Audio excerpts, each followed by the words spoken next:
Thank you, everybody. Welcome back for what will be a very fast-paced Friday afternoon. We're on the downhill run now. How was lunch? It's good. Everybody feeling slightly more energised than yesterday afternoon, I hope. I know I struggled there at about 2:30. It was a bit of a tough afternoon. What I'd like to do now is introduce you all to Kico again, but also he's joined this afternoon by Sue Dickinson, who's from AMP. I promised you a reality show and you're going to get it right now from these two. AMP's been on this journey for quite some time now, and it's my great pleasure to introduce you both to Kico and Sue.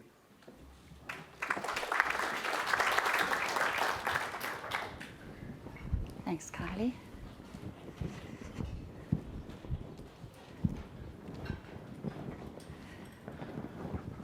Good afternoon, everyone.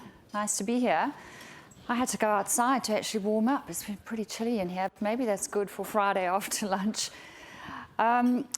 So the session now is around the skills required to manage large-scale programs. I think the sessions to date, other than Kico's earlier one, were very technical, and I appreciate that this is a room full of accountants, and I'm a project manager, so I'm about delivery.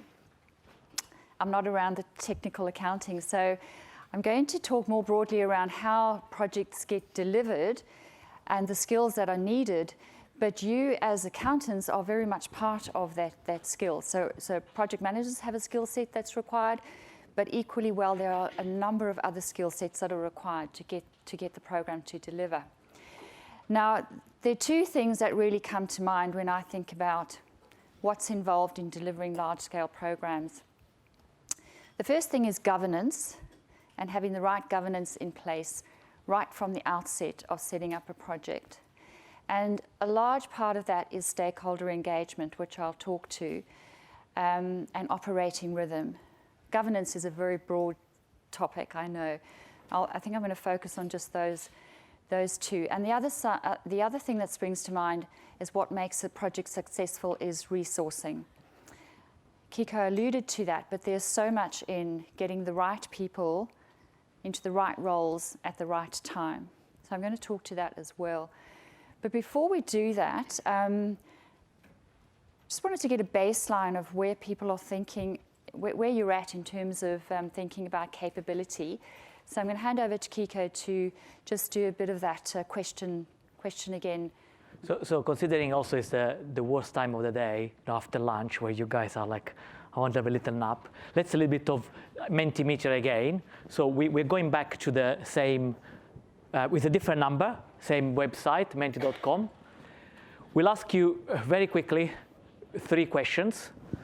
This time we change a little bit the format in a way that rather than tell you what is already on the screen, you push the button, we want you to think of the words. So it's a free fall, write whatever you want in every language you want, as long as you translate afterwards.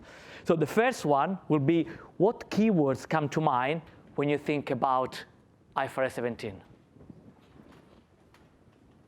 Anything.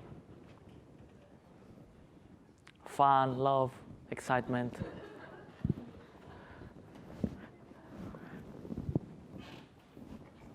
Oh, it's really coming. Job for life, I love it. Trust for life. What's that the word there? Sorry, my English is not.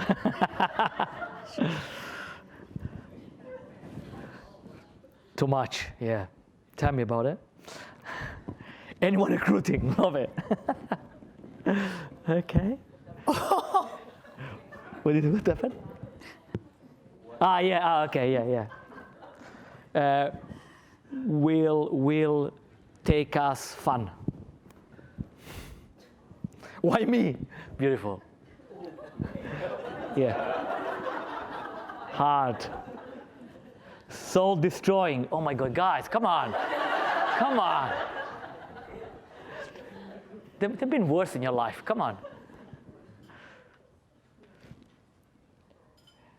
Sad face. Love it.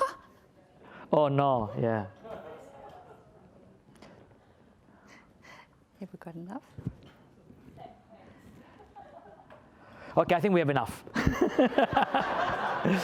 So if I have to do a quick positive negative, I will go 80-20.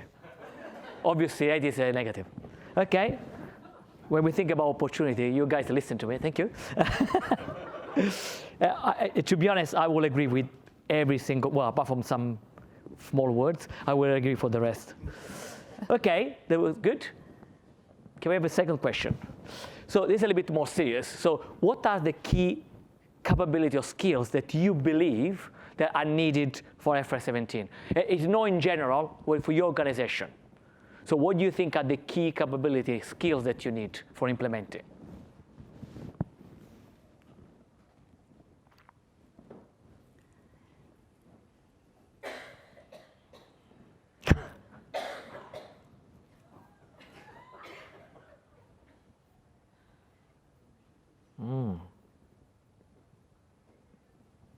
Tenacious, that's a good skill, yeah. Common sense.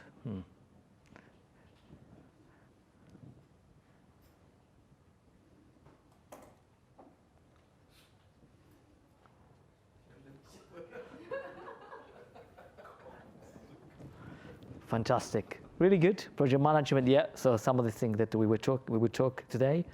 Common sense. Money, yeah, lots. Yeah. Forecasting, interesting. Okay. Pragmatism, analysis, I think it was analysis, okay. Cash flow management, yeah. Okay, keep calm, yeah. Keep going, keep calm. Okay, thank you. Next. So now the first one was what you think you need. Now in your organization, what is a big gap? What are you missing? You think that you are starting or you start the journey. What do you think that the skills you are missing?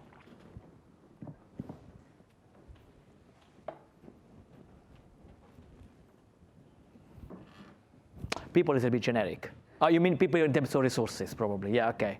IT, technical, management buy-in, absolutely true. Youth.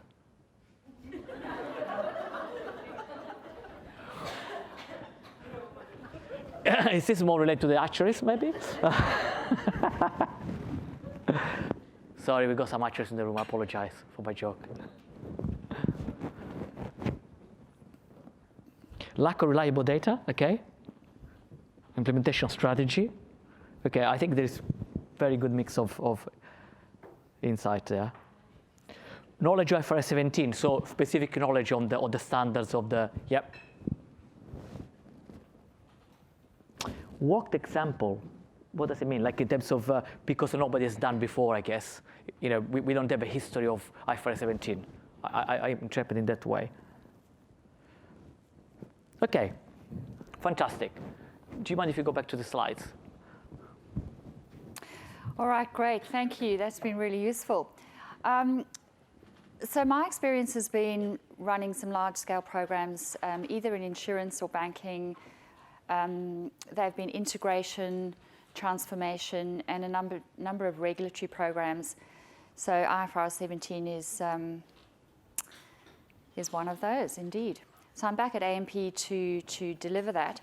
My experience has been more within finance and actuarial, so dealing with the acronyms within actuarial landscape and dealing with accountants. So I am neither an accountant nor an actuary, which is probably a good thing, seeing as I'm trying to rein them in and get things delivered. So what we're going to talk about, as I said, is governance, resourcing, but I'm going to touch very much on things that we've learned along the way thus far at AMP, and that's around flexibility and how requirements and standards and what you're dealing with keeps changing. Now, I realize that there's a mix of general insurers, health and reinsurers, and not that many life insurers in the room. So hopefully what I'll cover is going to be fairly generic. And I thought, you can go to the next one. when we asked earlier where was everybody at in terms of the phases, there were still quite a few around impact assessment and then going on to the next phase. So we started at AMP towards the back end of last year, 2018, and we commenced with an impact assessment which EY assisted us with, and that was looking at the operational impact assessment, which is around the numbers. But they also assisted us to understand what that solution design would, what they recommended, which was the sub-ledger solution. And importantly, they helped to frame what they thought the budget was going to be. So that was very useful from a project management perspective, that they'd already set the scene with the stakeholders. Now, in terms of then setting up the framework for the project, we needed to consider some of the things that I've got on the slide here, which we've worked through with Deloitte as well. So what phase are you at? Are you starting from scratch, or are you leveraging from some other work that's been going on? What is the complexity around the products? Now, in our case, we have a complex participating book, and we are also closed to new business now because we've been bought out by Resolution Life. So that'll differ across insurers in terms of your complexity of product. Coming down to what the purpose is and what you want to get out of IFRS 17, it comes back to that question of, is it just compliance, or is it the opportunity to do more than that, to be more transformational? And when you're doing just straight regulatory, from a project delivery perspective, when you're putting that business case together, it's very difficult to say you're going to spend tens of millions of dollars, but you haven't really got any financial benefits that you can quantify. So we were given initially just stick to compliance. That's what we want you to do, because they wanted us to manage scope so clearly. But inherently, I just thought, and I mean, we talked through this, if you just stick to compliance, you're not going to really get some of those benefits that the organisation can realise. And those come down around, I'll talk to this a bit more, around where are you going to get the reduction in interfaces and manual journals, and automation, simplification, efficiency, and ultimately that means changing your operating model and improving your reporting. So again, that comes down to whatever your organisation wants to get out. And I think in the questions earlier indicated that a lot of people were wanting to get transformation, or both compliance and transformation. Now, what is the change appetite? What else is going on in the organisation? In our case, well, AMP, you know, there's never a dull moment. So we've got separation happening at the same time as IFRS 17. The dates shifted for IFRS 17. The dates shifted for the deal for our new owners. So they are all happening at the same time. So we're also doing an upgrade of our general ledger from PeopleSoft to Oracle Fusion, which just adds an extra dimension. What is the size of the book, and what are the methods and treatments that are best applied? What is the state of the data in the systems? Now, this is a big one. In the case of AMP, we have not invested significantly in infrastructure in our data for some time. So we have quite a bit to deal with in terms of the quality of that data in our legacy systems. Other insurers have. They've done quite significant changes to that data. So it really depends. And that's going to impact the skills you're going to need. It's going to impact what that solution design and architecture needs to be, and ultimately the budget. Number of geographies. Are you operating across different cultures, time zones, geographies in terms of different or different companies? And what is your current reporting? So understanding that helps to set your framework from the outset. And we chose to put in a sub-ledger. We went to RFQ, looked at the market, what was available. So this is still the back end of last year. And we selected 2 out of 5, and then we went to a proof of concept, and we had a fabulous time doing that about this time last year, going into Christmas, doing a proof of concept. So a few people had some long hours over that holiday period. We chose to work with Aptitude, and the proof of concept, we learnt a lot from it. Kico touched on it. Using our own data was something that we specifically wanted to push. Now, the vendors had difficulty with that. So if you do choose to do a proof of concept, and there's a fine line between whether it's a proof of concept or a pilot, depending on how far you want to go with that. We probably overcooked it initially with the use cases that we thought that we would want to put through, and we did pare back on that. But we were quite specific about really wanting to flesh out some of the problems that we might encounter along the way. So we stuck to, this is our data, we learned a lot from that, and the vendors learned a lot from understanding what our data might uncover. Once we got through that, we made our selections, and we recognized we needed help to deliver the proof of concept, which is where Deloitte came in. And then we went into another RFQ process to then set up the detailed design phase. So the skill that was needed initially was very much around governance and setting things up right. There was an enormous amount of vendor management, dealing with procurement, dealing with statements of work, and doing an RFQ is no mean exercise.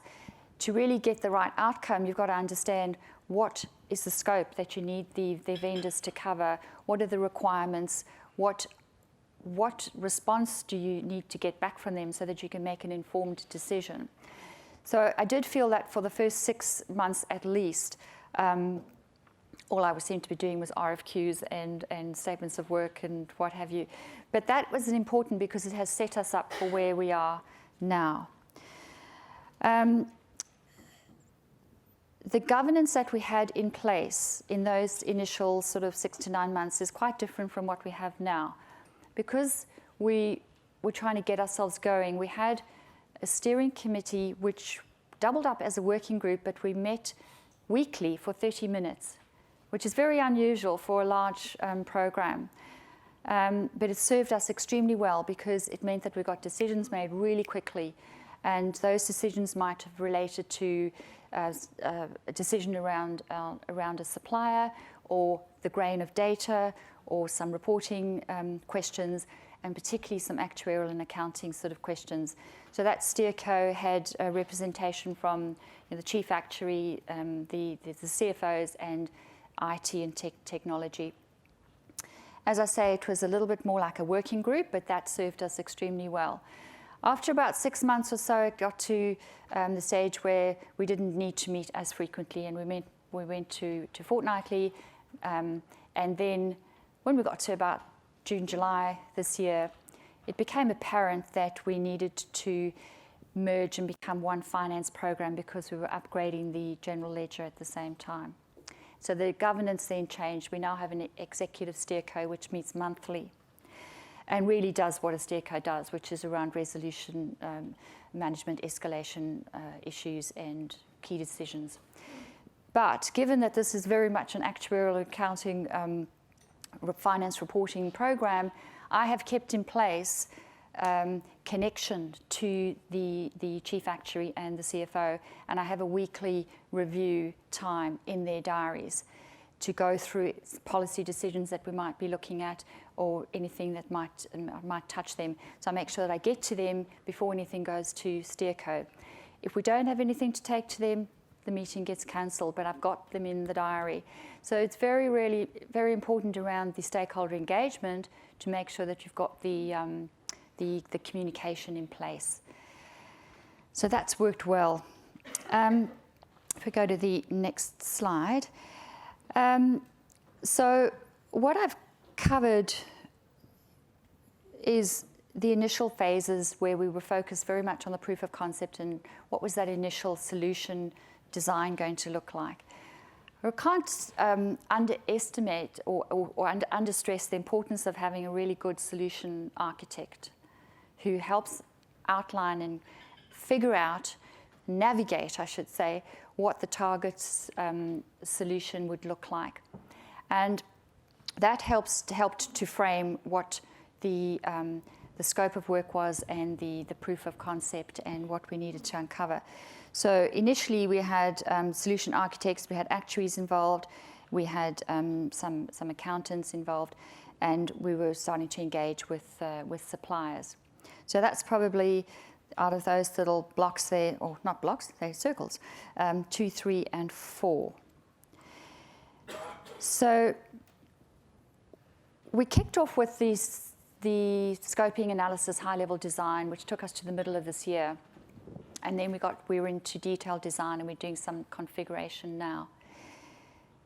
Now, you could argue that there was another way to approach it, which would have been just getting your policy setting done first and covering that part of what needs to be done and what decisions around the accounting policies, and really focusing on the business requirements first before you engaged with the subledger and getting the suppliers on board. We felt that we wanted to escalate and get going because we had deferred starting on IFRS 17, and it's a long program. As you saw in Kico's slide, it really does take the best part of 16, 18 months, 24 months or longer. So we wanted to get going. So it's been a little bit bumpy because we're learning as we go along the way. And the policy setting we've started a bit later than maybe some others might have started it. But we're well into that now. And the skill sets that we've needed for that has been, is Deloitte is helping us as the technical accounting finance advisors. We still have very much what we had previously in that we've needed the solution architect continues to be very closely involved with what we're doing. We've got more BAs on board now. We still have quite a few actuaries and accountants, and change management. I think the earlier you get the change manager on board, the better. In the case of AMP, we're moving from a very actuarial-based reporting process and accountability to more of an accountant-owned reporting. And the whole basis of it is different. The processes are changing, the ownership is changing, the data is changing with the different IFRS 17 groupings. So the change manager has been on board from quite early on. Plus, we're separating and upgrading the general ledger. So it's enormous change, which is going to hit a number of people. So we're getting on to trying to understand what that change encompasses. So we're getting more BAs on board to help look at the process changes and understand the system and data changes as well. So the chart of accounts, we will get into that in more detail in the early part of next year, and we need to tie it up to the new Oracle Fusion chart of accounts. The transition and business readiness, we will also get on to in due course, and the reporting and understanding really what the reporting is going to look like, we will kick off in the early part of next year as well.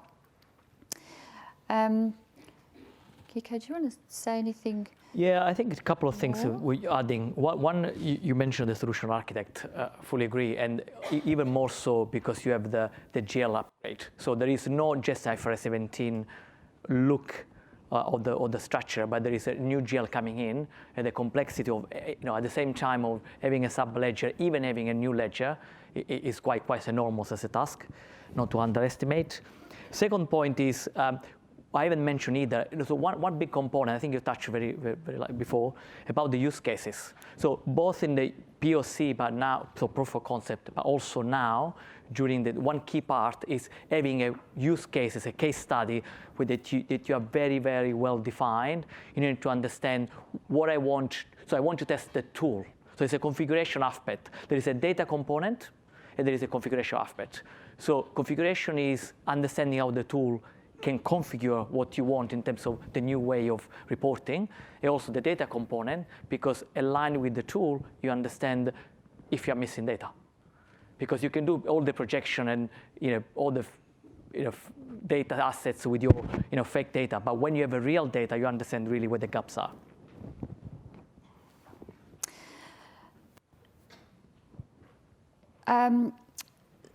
So with what are those work streams actually delivering? And let's go through that, and what are the skill sets that are needed? So from a policy setting and application, we've indicated that we needed help because we're pretty short on accountants at AMP. We've got plenty of actuaries. But on technical accounting is also different in itself. So as we go through setting the policy and then going through the build, we have acknowledged that the number of actuaries we need is going to decrease and the number of accountants will probably increase. And then when we get to actually doing parallel runs and UAT and testing, it's going to be more accountants and in BAU type of world that we're going to need. The use cases, we've got it as a work stream as well, and it flips between what are we deciding around methodology and policy decisions, and it feeds into the sub-ledger. So they come up with a use case, it needs to align with any policy decisions, and then it gets fed through to the sub-ledger team for them to configure and see if the journal entries sort of match what they expect it to be. Now, the tricky thing is that we haven't got any data at this point in time to put through those use cases. That's another complexity that I should mention within AMP's world is around the data. Because we're separating from AMP and setting up AMP Life, we're having to move off the enterprise data warehouse. And that's been a massive sort of solution architecture decision that AMP Life has needed to make. And to be honest, it's taken longer for them to come up with those decisions and direction, but we've had to keep going. So in the meantime, we're creating data sets, and we will only really get real data coming through probably from March, April next year. So we'll do the use cases in the meantime, and then once we start to get the data coming through, it's really going to start to tell us what we might have to have some rework, which we've acknowledged. So the data modeling and understanding the business requirements is a significant skill set, and we needed input from the accountants and the actuaries to help define those business requirements. So there was a notion that the business analysts can come up with the business requirements, and I was pretty adamant that in this situation, they could assist with pulling it all together, but the actual know-how needed to come from finance people. In the actuarial space, we use Profit, and we have a number of spreadsheets and some manual adjustments. So this is the opportunity for us to automate wherever we see an opportunity to do that. And we are now being given a little bit more leeway to look at beyond compliance, which is really quite liberating, because evidence of other organizations, not IFRS 17 ones, but banking or telcos or whatever, who've put a sub-ledger in place, have shown a lot of benefits around reducing your interfaces, reducing journal entries, and optimizing, simplifying. So we get the benefit of that in the AMP situation. Plus, we're going to try and get rid of those manual adjustments as far as possible in terms of what's happening in actuarial world. And all in all, the directive we've been given by our new owners is very much around, it's very much a cost focus. So simplify, automate, reduce costs, operating costs. So if we have to do that, then we have to look a little bit broader than just compliance. And what that means is, and we're still working through this, to be honest, but if the budget needs to expand a bit to deliver those financial benefits, then I think there's now an acknowledgement from Steerco that that is what will need to be done to set up the new business, the new AMP Life business. As I've mentioned, in terms of accounting systems, we have a whole general ledger project happening, which again has taken longer than ideal. So they have identified now what they're doing and who they're going to partner with, but the work will kick off more in February in real earnest. So that's pushed out our end timelines a bit because we can't do end-to-end testing until they've delivered their bit completely. The sub-ledger is within our domain to control.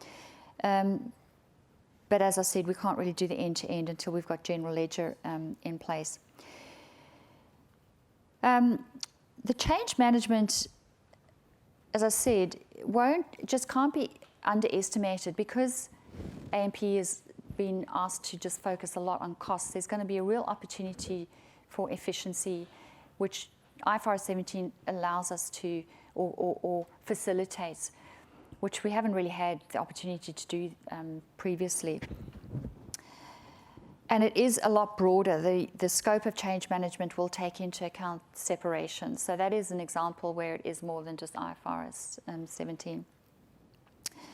The chart of accounts, we're going with what we've got at the moment in the sub-ledger, and we will address that next year. There'll be a time by which we will need to have done it. So we're kind of going to say, well, by when do you need it? Okay, fine, we'll work backwards and we'll make sure that we've worked that one out.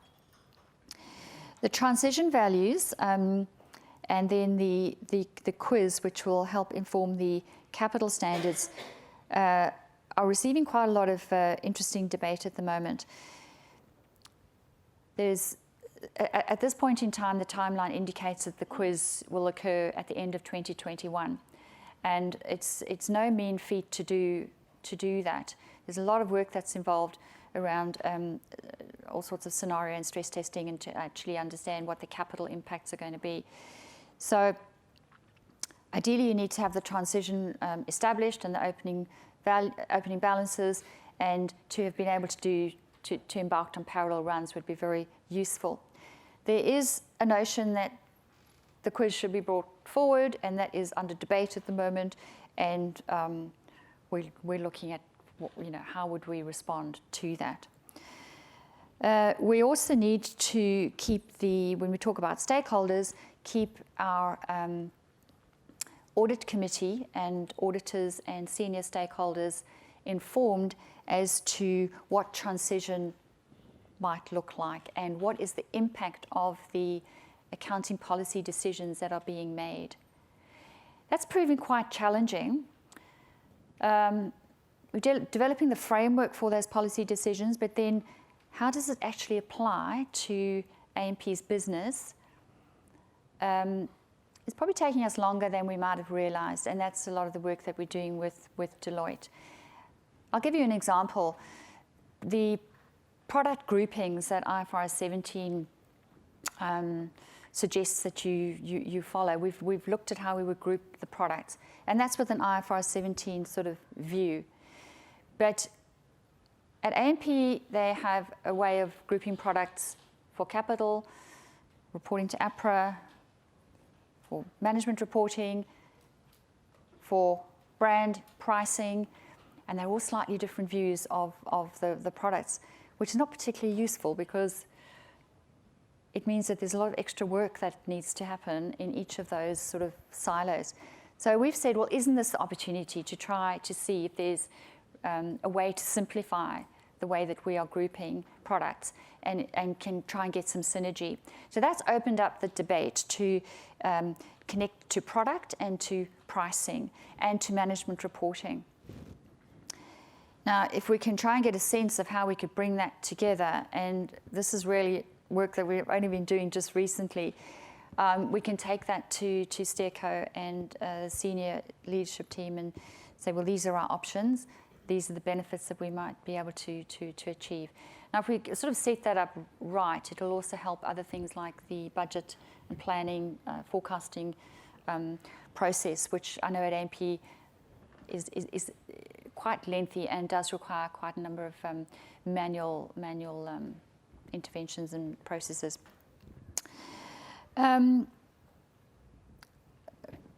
The tax side of things, we had a session this morning actually where we spoke a bit about tax. We've not quite got onto the tax impact just yet. We've been focusing a lot on the treatment for the products, the grouping of the products, the policy decisions, and getting our house in order and how does this overall landscape look. So the tax we know we have to get onto. And so the first part of next year is really going to be incorporating a lot of the change management and understanding the change impact and a number of different aspects, getting our head around what we're going to report to the audit committee at the next meeting around transition, the tax, and some really chunky analysis in that first half of next year. So how does this all come together from a project management perspective and resourcing? As I've sort of indicated, to bring this all together is quite a diverse team of people. We've got a function next week to sort of just say thanks for the year and this is where we're at. And I think the invitation lists about 60 people with a variety of skill sets. So you've got BAs, you've got data analysts, you've got accountants, actuaries, solution architects, partners on either side, change managers, project managers, etc. Bringing that all together requires an operating rhythm that can keep the energy going and keep people on track and provide that guidance and framework. Now, what we had in place in the earlier part of the program is different to what we've got now. We have set up the work streams more clearly defined, and some of those lend themselves to agile and monitoring things in JIRA, and that's particularly around the sub-ledger use cases where you can actually work these out into sprints, well out into next year. You can work out, okay, this is how long it's going to take you to do the use cases. This is how many scenarios we've got. And the creation of those use cases we can put into JIRA as well. When it comes to a policy decision, that doesn't really work in JIRA. So we've just tried to capture it at a high level, but there is definitely a mix of methodologies depending on the work that is being delivered.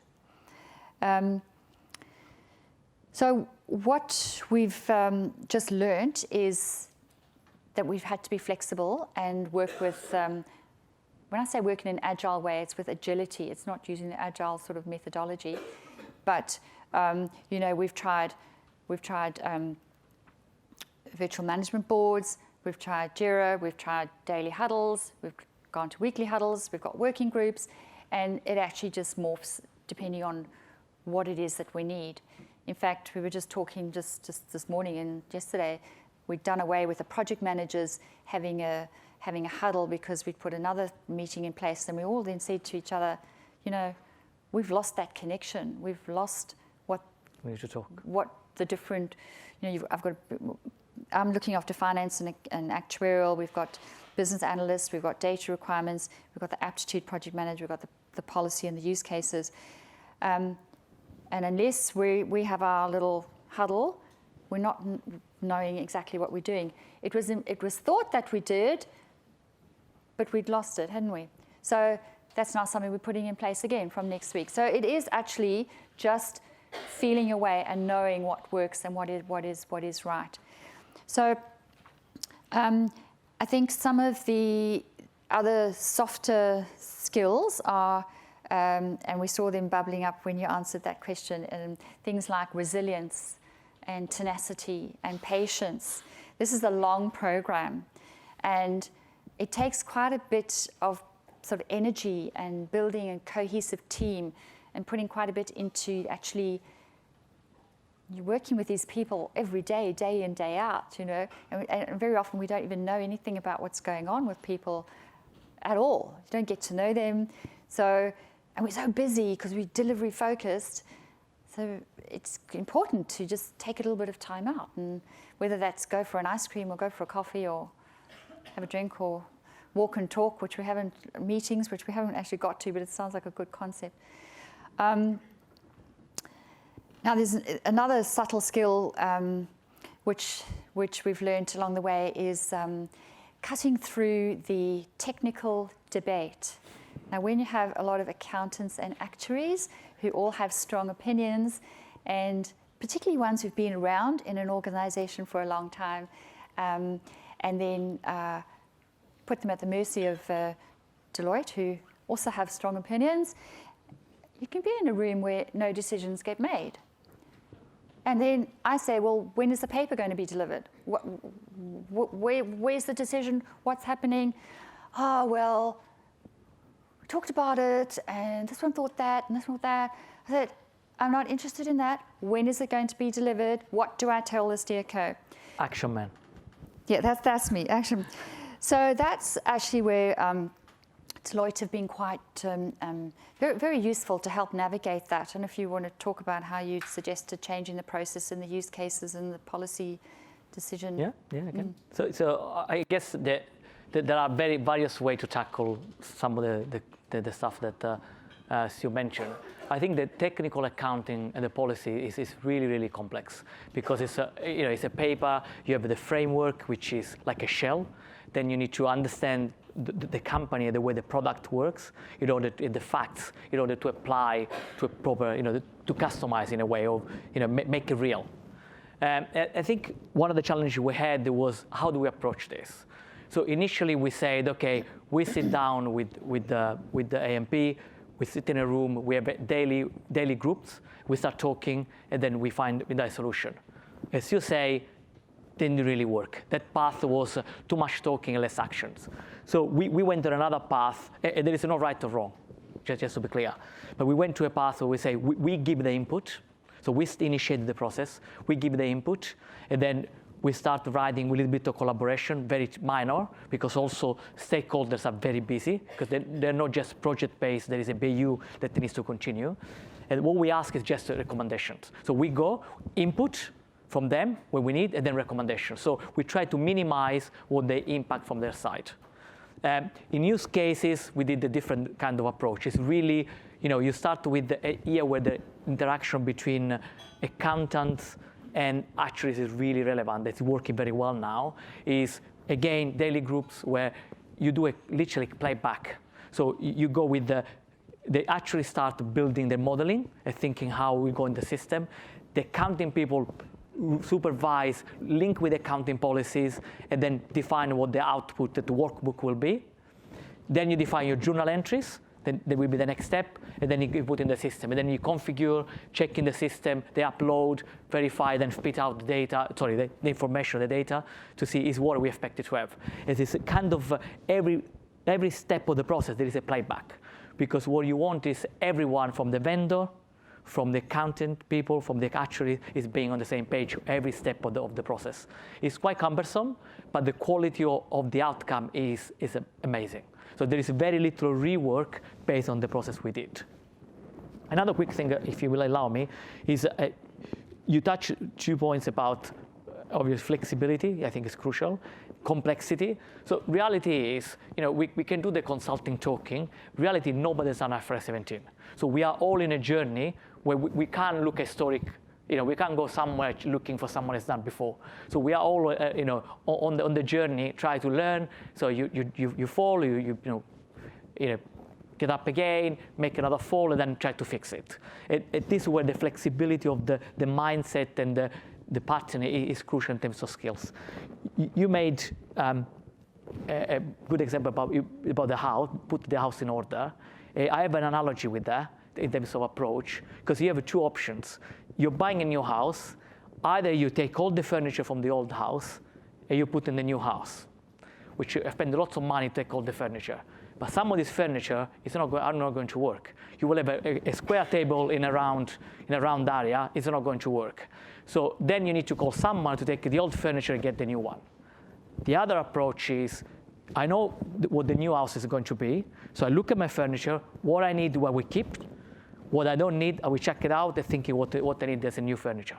And that is where, that mindset is really important. That's good. Yeah, that's a good analogy. I need to buy a house, actually.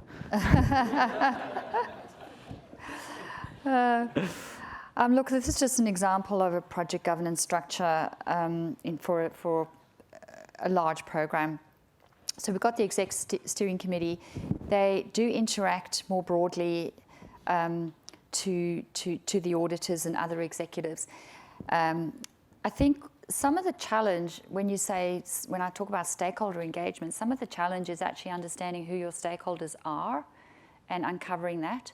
So the stakeholders are anyone who is going to be touched by the program. It's not just senior executives who might be on the steerco. That means anyone whose job is going to change along the way. They just vary in terms of their role or their impact.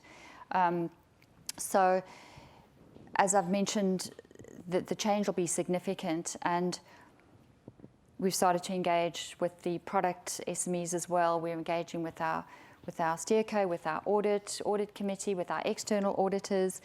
So part of your challenge is actually knowing who those stakeholders are. And then the other key thing is the communication with those stakeholders. So I mentioned that we have in place the steering committee meetings as well as any key working group meetings.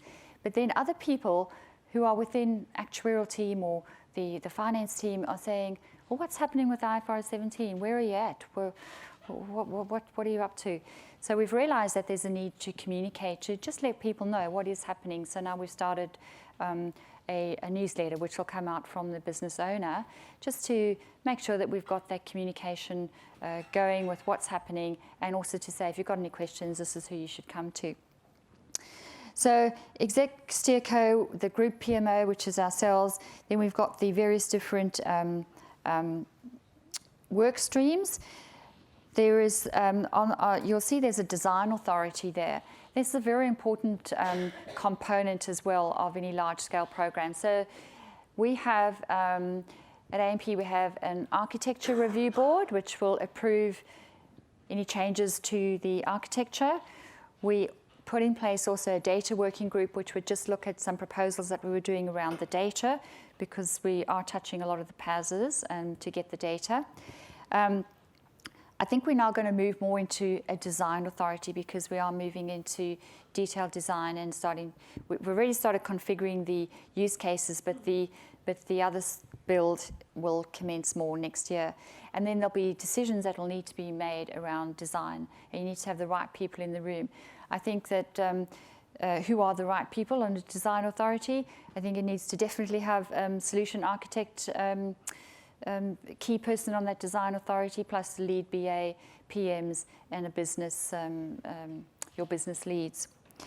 The various different work streams, as I've said, and then related projects. So in our case, with having to move off the enterprise data warehouse, as I mentioned, there's another team that are delivering that work, that enterprise data management team. So we've kind of like outsourced that to them, but they're still within AMP.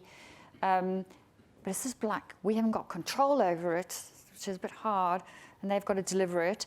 And so there needs to be a lot of collaboration between ourselves. And they're always saying to us, throwing it over the fence, saying, well, what are your requirements? Give us the requirements. And we're saying, well, we have given you the requirements. What's wrong with them? So there's always that argy-bargy between data people and project people. And it's just a question of navigating through it when data is always the biggest issue. And we've always said that's going to be our key issue. The other related projects include, as I've mentioned, the general ledger upgrade and the chart of accounts, and the unit pricing is going to change as well. So it really is a significant program of work that we're embarking on. And I'll come back to the points I made at the beginning. It's very, very key to have good stakeholder engagement, because if you have that, it helps with the decision making. It helps with any noise that there might be around budget management. It just gets the buy-in. The other things around governance, which I haven't touched on, but it's around the general day-to-day project management, which is your issues and your risk management and scope management. But I firmly believe that if you've got the good governance in place and you've got good PMs with good experience, industry experience, and you've set up with the right resources, you can manage risks, issues, scope. So the resourcing point that I made, right people in the right roles at the right time. As we've gone along the journey, we've started to uncover and realize what it is that we need. So that profile has changed over time. It's a challenge in the Australian marketplace, because I think we're all sort of going for needing the same skills to do the same work. So first dibs, you know. But that is something, depending on where you're at, what is the availability in the market. But absolutely, you need the A team in, and the complement of the A team does change over time as you start to uncover and understand what that profile looks like. Communication, I don't think a project can over-communicate. Most projects under-communicate, and it's important to ensure that there's good comms in all sorts of different levels. And the status reporting, which is part of PMO and governance. Where are you at? Steerco don't like to get surprises. They like to get realistic, real. If the project is in amber, it's in amber. If it's trending red, it's trending red. And these are the reasons why, and this is what the go-to green path is. There's a notion that you can't, it's not going to look good if we say we were in red. I say if that's in red, it's in red. What are you going to do about it? Steerco don't like to find these out. If it's red, it's red. So the status reporting needs to be realistic and correct. So I realise that you're sort of accountants, and I've spoken more broadly around project delivery, a lot of it around a project management perspective, but the accountants and the actuaries and the BAs and everyone are just so critical to getting the job done and the successful delivery. So everybody has a really key role to play. In my book, there's no one who's any more important than anybody else to get the job done. So that's any closing comments? Yeah, my last word would be from my side. You touch very importantly on resources, lack of resources in Australia. So this is not only a insurance client point of view. There are big four in this room. We have lack of resources because IFRS 17 is worldwide. So it means that people are running around. The first project, we try to get resources. So we train people, we try to recruit, but there is a lack of resources from every aspect. Insurance, from a client industry perspective, there is from the market in every kind of aspect. So I remember telling AMP when they start, I say, guys, you are the first one. Good, go ahead, don't stop. Whatever is happening, just go ahead with your machine, because then later on, everyone will run about try to implement IFRS 17. Where are the people? So it's a big challenge. Good. Well, thank you. Thanks for your attention, and good luck. Question from Faraz. Oh, would you like to stand up and yell it out? And then I've got a number of questions here that have come through via Slido, so don't go away.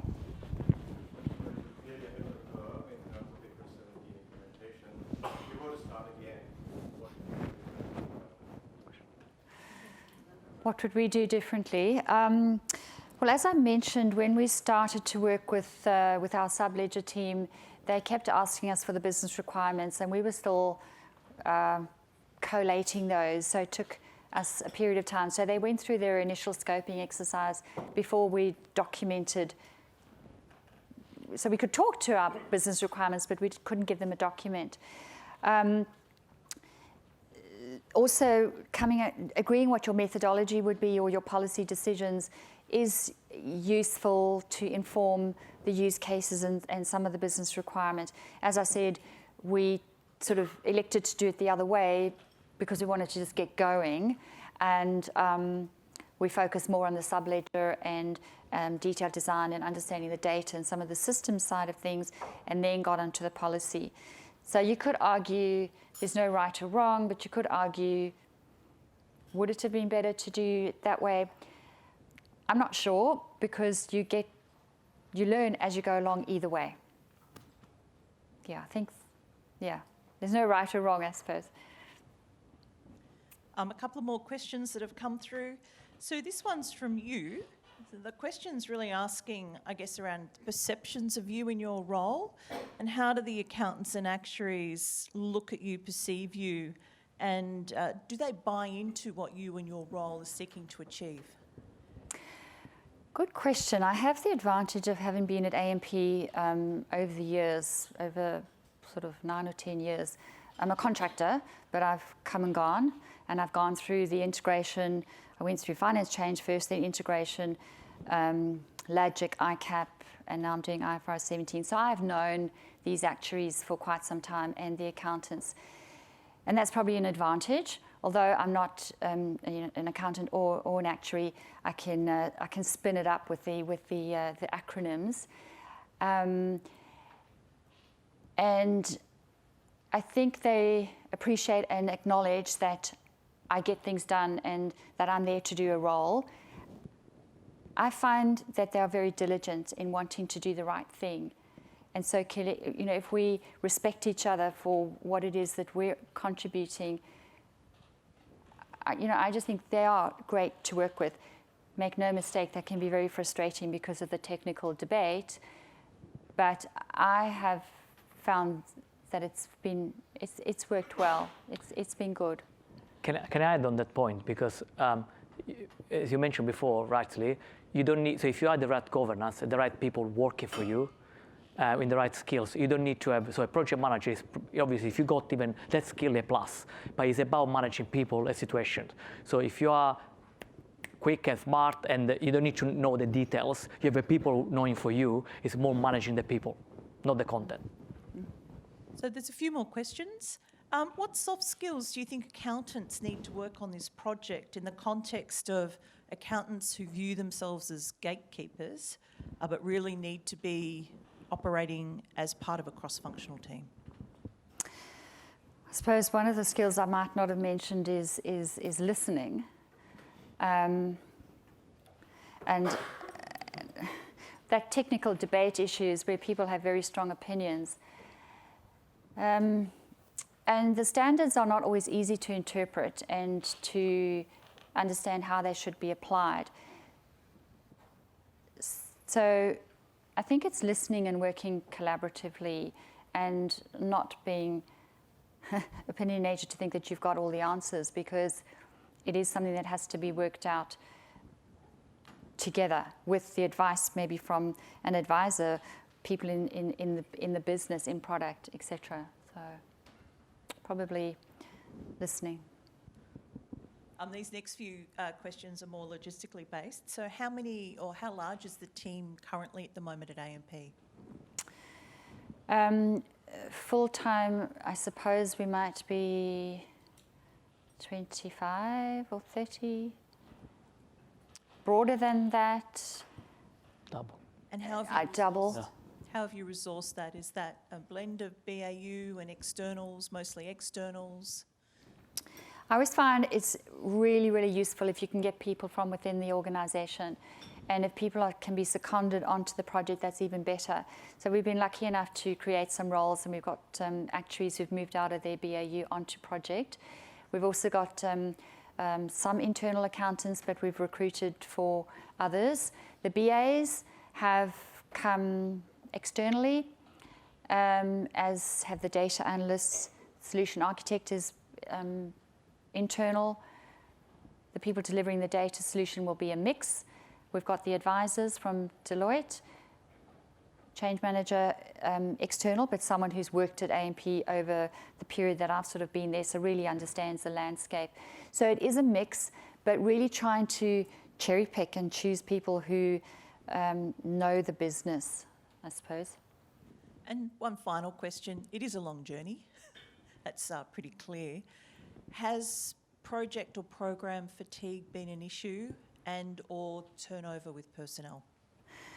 I think the thing that's hit us is the contractor. They brought out a 12-month, 10-year contractor thing, and some contractors have been there for 2 years or longer, but they had built up such good knowledge, and others were coming up to 12 months, but they felt they weren't going to be renewed, so we've lost people because of that. So I don't see the sense in that, because it takes a long time to bring people up to speed on IFRS 17 and what's going on in AMP. So the fatigue has come probably from the APRA changes and what that means, and having to spin up yet another pack to answer a question around dual reporting, or the impact of some other change here, there, or whatever. So there's fatigue a bit from that perspective. Broader than that, it'll probably hit us more next year. And that's where the energy comes in, and needing to really keep that team going and that cohesiveness and making it a fun place to work. Because let's face it, it's a bit of a dry subject, you know. Everybody, please join me in thanking Kico. This is why you need an Italian.